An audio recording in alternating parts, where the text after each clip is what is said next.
Assalamualaikum warahmatullahi wabarakatuh. Jangan lupa tonton terus Hi Guys Official, subscribe, like, share, and comment. Berkah selalu. Assalamualaikum warahmatullahi wabarakatuh. Ar-Rahman 'alal 'arsy istawa, bersemayam. Ayat-ayat ini disebut dengan ayat mutasyabihat. Kenapa disebut mutasyabihat? Karena dia tasyabuh. Tasyabuh menyerupai. Mutasyabihat dari kata syabih. Syabih wajah. Kan terbayang itu. Kalau gitu tangan, betis, wajah. Tuhan, na'udzubillah. Mirip macam manusia, na'udzubillah. Makanya setiap menyebut nama Allah, Allah subhanahu wa ta'ala amma yasifun. Maha suci Allah dari yang mereka sifatkan. Lalu bagaimana sikap ulama memahami ayat-ayat ini? Yang dimaksud dengan ulama adalah salaf. Salaf artinya 3 abad pertama. Abad 1, abad 2, abad 3. Salaf. Abad keempat disebut dengan khalaf. Abad 4 sampailah sekarang itu disebut dengan khalaf. Yang pertama adalah tafwid. Tafwid namanya. Tafwid artinya serahkan pada Allah. Gak usah dibahas. Ustaz, saya ada baca yadullah fawqa aidihim. Tangan Allah di atas tangan mereka. Serahkan pada Allah. Gak usah dibahas-bahas. Wallahu a'lam bishawab. Makanya dalam tafsir Jalalain, alif lam mim wallahu a'lamu bimuradihi. Gak usah dibahas. Makanya ayat huruf muqatta'ah sebagian ulama mengatakan itu mutasyabihat, yang maknanya samar, yang tahu hanya Allah. Tafwid namanya, serahkan pada Allah. Yauma yukshafu an saqin, pada saat itu betis disingkapkan. Wallahu a'lam. Serahkan sama Allah. Allah yang tahu maknanya. Kullu syai'in halikun illa wajhah. Semua hancur binasa kecuali wajahnya. Serahkan sama Allah. Ar-Rahman 'alal 'arsy istawa. Menerjemahkan bersemayam pun gak boleh. Karena kalau udah bersemayam langsung tergambar duduk. Duduk di atas kursi.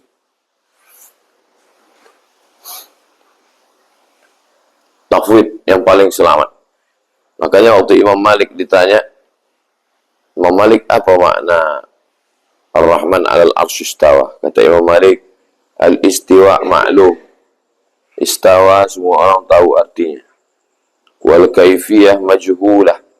Tapi ketika dia dinisbatkan kepada Allah majhulah, enggak ada yang tahu. Ketika dia bilang majhulah itu artinya serahkan pada Allah. Al-imanu bihi wajib. Beriman kepada ayat ini wajib. Was-su'alu anhu bid'ah. Menanyakan ayat ini bid'ah. Kenapa bid'ah? Karena sahabat enggak pernah menanyakan ini kepada Nabi. Ini namanya tafwid. Yang kedua adalah ta'wil. Ta'wil. Ta'wil artinya mengalihkan dari makna hakiki kepada makna majazi. Sarful lafzi min makna hakiki ilal majazi. Makna hakiki kepada makna majazi. Kan ku nanti kau 1000 tahun lamanya. Hakikinya 1000 tahun. 1000 tahun. Majazinya lama. Mengalihkan dari makna hakiki ke makna majazi. Itu namanya takwil. Rumah bapak jauh. Nanti ketemu warung, kira-kira sebatang rokok lah dari situ. Sebatang rokok itu hakikinya Hakikinya betul-betul sebatang. Begitu sampai di warung dihidupkannya. Nah, sebatang. Majazinya artinya sebentar. Biasa orang nggak perlu nanya lagi. Pokoknya udah tahu kalau digunakan istilah itu. Nggak, misalnya rumah bapak jauh, nanti ketemu warung, kira-kira ya sebatang dari situ. Rokoknya rokok apa ya Pak? Kira-kira cerutu apa itu? Rokoknya terus diisap atau enggak ya? Kalau ada orang yang nanya gitu pasti nggak paham, jahil, bodoh, nggak tahu dia istilah itu, dan belum pernah ada orang menanyakan itu. Karena begitu disebutkan sebatang sudah terbayang di kepala bahwa maknanya adalah cintamu seperti air di daun keladi, jatuh menetes tak berbekas. Udah tahu orang, oh berarti artinya lupa, bukan cinta, bukan air, artinya lupa. Sebagaimana daun keladi ditetes air hujan nggak berbekas, berarti maknanya lupa. Dan orang nggak pernah nanya daun keladi jenis apa ya. Kenapa? Karena langsung terbayang di pikiran bahwa begitu dinisbatkan kata tangan kepada Allah, mereka nggak langsung nanya. Kenapa? Karena mereka sudah tahu bahwa yang dimaksud dengan tangan di situ adalah kekuasaan. Kekuasaan. Tangan sama dengan al-qudrah. Al-qudrah, kekuasaan. Margaret Thatcher, Perdana Menteri Inggris, bertangan besi. Seorang wartawan menulis, seorang penguasa bertangan besi. Kalau ada yang nanya, tangan besinya gimana bentuknya ya? Berarti anak ini nggak ngerti, nggak pernah baca koran. Berarti anak ini nggak paham bahasa. Karena maksud tangan besi di situ adalah menggunakan kekuasaan otoriter. Maka jangan difahami tangan. Yauma yukshafu an saqin, pada saat betis disingkapkan. Betis disingkapkan. Hari kiamat itu Tuhan menyingkapkan betisnya. Maksudnya dalam istilah Arab, kalau ada seorang raja yang menaikkan jubahnya ke atas sampai betisnya apa? Maksudnya huru hara, terjadi hiruk pikuk, lalu orang mengangkat kain. Itu artinya huru hara yang sangat dahsyat. Huru hara, al-haul, huru hara. Mengalihkan makna tangan kepada kudrah, itu namanya takwil. Mengalihkan makna betis kepada huru hara, itu namanya takwil. Wajah, mulkah, kekuasaan, semua hancur kecuali wajahnya, maksudnya kecuali kekuasaannya. Ar-Rahman 'alal 'arsy istawa, istaula, berkuasa. Bapak wali kota Tangsel bersemayam di atas jabatannya selama 2 periode. Bersemayam itu, apakah dia duduk aja 10 tahun nggak turun-turun? Bukan itu maksudnya. Alhamdulillah nak, tadi papa ketemu dengan Bapak wali kota Tangsel yang bersemayam di atas kursi kekuasaannya selama 2 periode itu loh. Terus mah dia nggak ke toilet, kata anaknya. Berarti anaknya jahil, nggak ngerti. Kalau tahu dia tahu, oh maksudnya berkuasa 2 periode. Mengalihkan dari makna hakiki kepada makna majazi, ini namanya takwil. Tafwid, takwil. Yang ketiga isbat. 1, 2, isbat. Menetapkan Allah punya sifat namanya tangan. Menetapkan Allah punya sifat, nama sifatnya tangan.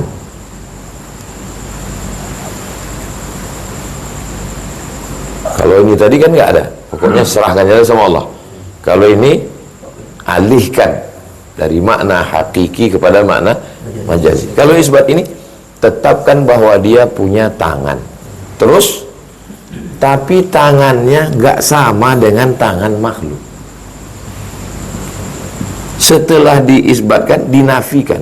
Setelah diisbatkan, dia punya tangan, terus tapi tangannya nggak sama dengan tangan makhluk. Betis, dia punya betis, terus tapi betisnya nggak sama dengan betis makhluk. Dia punya wajah, dia punya wajah. Oh, kalau gitu dia punya wajah. Iya, tapi wajahnya nggak sama dengan wajah makhluk. Dia bersemayam, bersemayam, istaqarra, menetap, tapi menetapnya nggak sama dengan menetap makhluk. Ini teori yang memunculkan teori ini nggak ada di kalangan salaf. Teori ini adalah teori Ibnu Taimiyah yang diambil oleh Muhammad bin Abdul Wahhab. Dari kata Wahhab inilah Wahabi.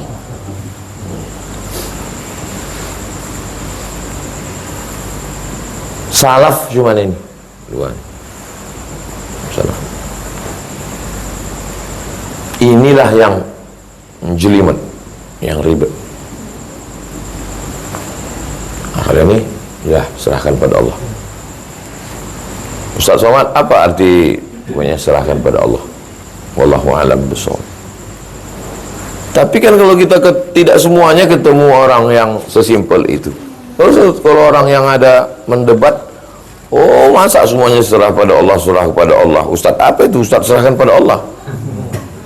Nah, ketika muncul penyakit, maka mesti ada obat.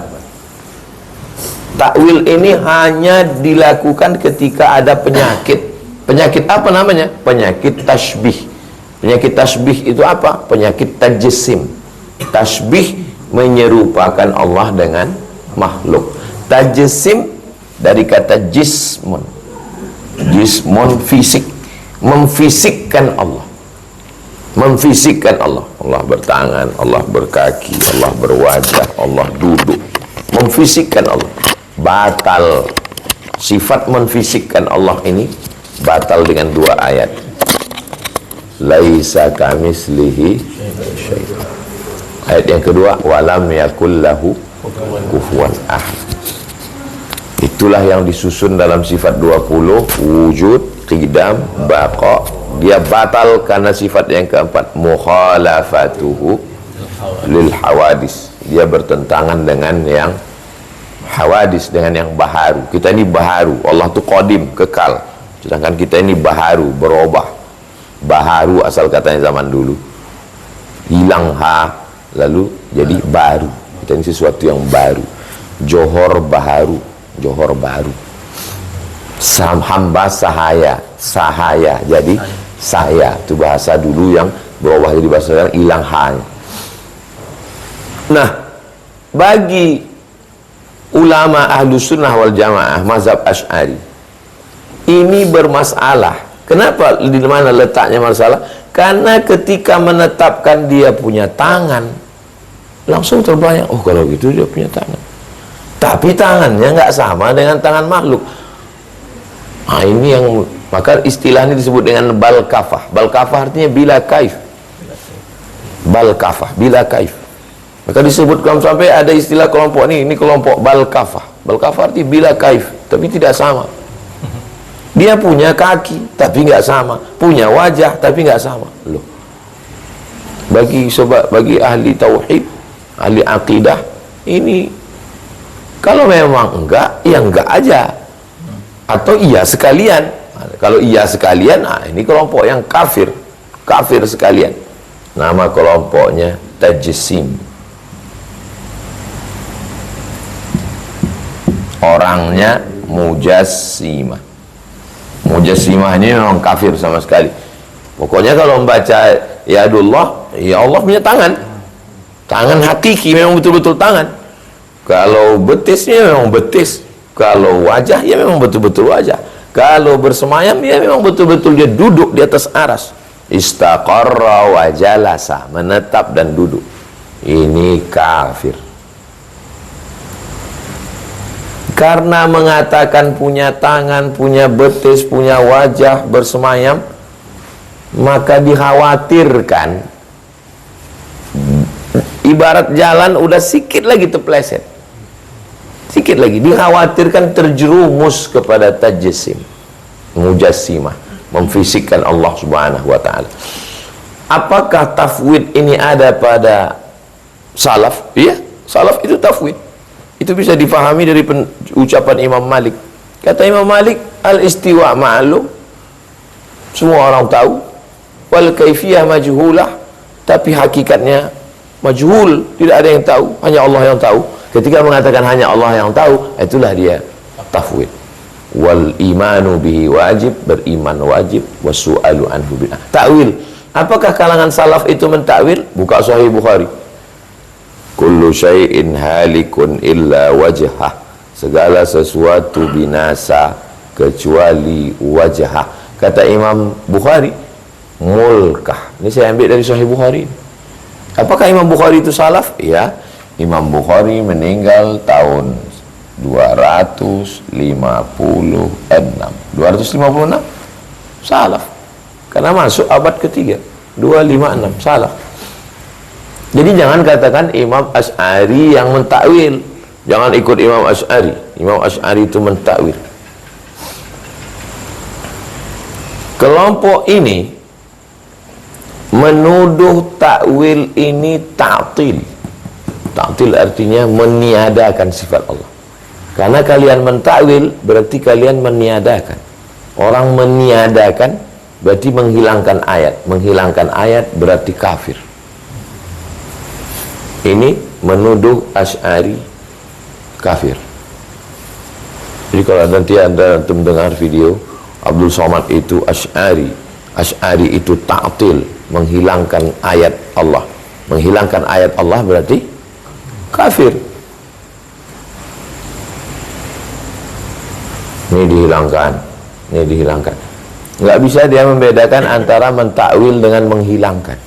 Mentakwil bukan menghilangkan. Mentakwil itu adalah menyelamatkan pemahaman supaya tidak terjerumus kepada tasbih dan tajsim. Lalu kemudian apa efek mensifati Allah dengan tangan, kaki, wajah? Otomatis dia akan terbayang tentang tangan, terbayang tentang kaki, terbayang tentang, apalagi kalau diteruskan tentang bersemayam di atas aras. Aras itu di mana? Aras itu di atas. Kalau di atas berarti bisa ditunjuk. Dia bersemayam di atas aras. Makanya pelajaran pertama, di mana Allah? Allah bersemayam di atas aras. Na'udzubillah. Sedangkan kita memahami Allah tidak di atas, tidak di bawah, tidak di kanan, tidak di kiri, tidak di depan, tidak di belakang, tidak di dalam, tidak di luar. Karena kalau dia dihukum dengan hukum tempat, maka dia makhluk. Sedangkan Allah itu khalik, dia bukan makhluk. Oke, dia menciptakan arsy. Dia menciptakan arsy. Terus dia berdiam di atas arsy. Sebelum aras itu ada, dia di mana? Allah Subhanahu wa ta'ala sudah ada sebelum makhluk itu ada. Termasuk aras. Aras ini makhluk. Sebelum aras ada, dia sudah ada. Dan ketika dia ciptakan aras, dia tidak berpindah dari sebelumnya kepada sudahnya. Kalau dia berpindah, tadi Abdul Somad ada di atas, sekarang turun ke bawah. Sekarang di bawah, naik ke atas. Hadis tentang sepertiga malam turun. Sepertiga malam, jam 2 malam turun.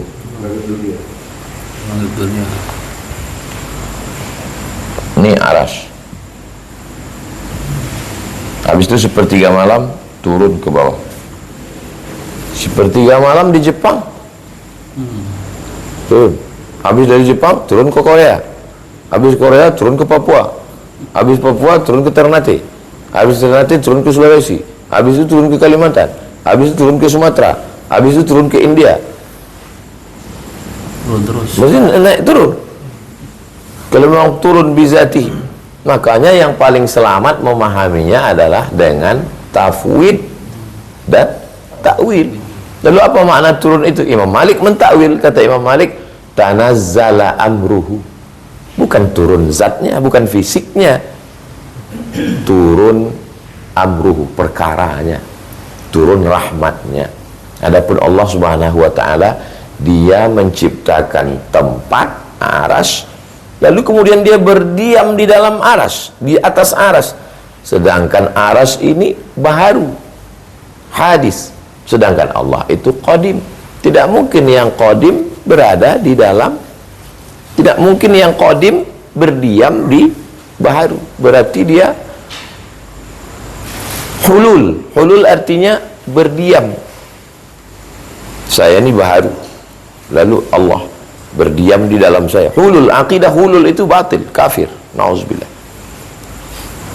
Jadi ketika ini saya sebutkan ini, nanti kalau dengar di YouTube ngomong ceramah, orang sudah tahu. Kalau tiba-tiba nanti didengar ceramah Allah itu begini begini, udah tahu. Oh, berarti kelompok. Nggak keluar dari 4 kelompok ini. Siapapun ustadznya, dimanapun kajiannya, nggak akan keluar dari kelompok tajsim, tafwid, ta'wil, isbat. Datang Imam Abul Hasan Al-Asy'ari abad ketiga merumuskan akidah, lalu dia rumuskan supaya umat ini selamat dalam bidang akidah. Dalam bidang fikih datang Imam Muhammad bin Idris Asy-Syafi'i, lalu dia merumuskan fikih. Mereka bukan membuat sesuatu yang baru, mereka menyusun secara sistematis. Dalam bidang akhlak tasawuf datang Imam Junaid Al-Baghdadi, sistematisnya lagi Imam Abu Hamid Al-Ghazali. Maka ciri Ahlus Sunnah itu 3. Dalam bidang akidah Imam Asy'ari, dalam bidang fikih Imam Syafi'i, dalam bidang tasawuf Imam Junaid Al-Baghdadi, Imam Abu Hamid Al-Ghazali. 4 inilah cara memahami ayat-ayat mutasyabihat. Jangan terjerumus kepada ini, selamat dengan ini. Dan ini menjadi problem, masalah sampai hari ini yang menjadi kontroversial, serang menyerang di sosmed itu bagi yang mengikuti. Bagi yang mengikuti paham, oh ternyata ini pokok akar pangkal masalahnya. Bagi yang tidak mengikuti, kajian subuh inilah yang menjadi masalah.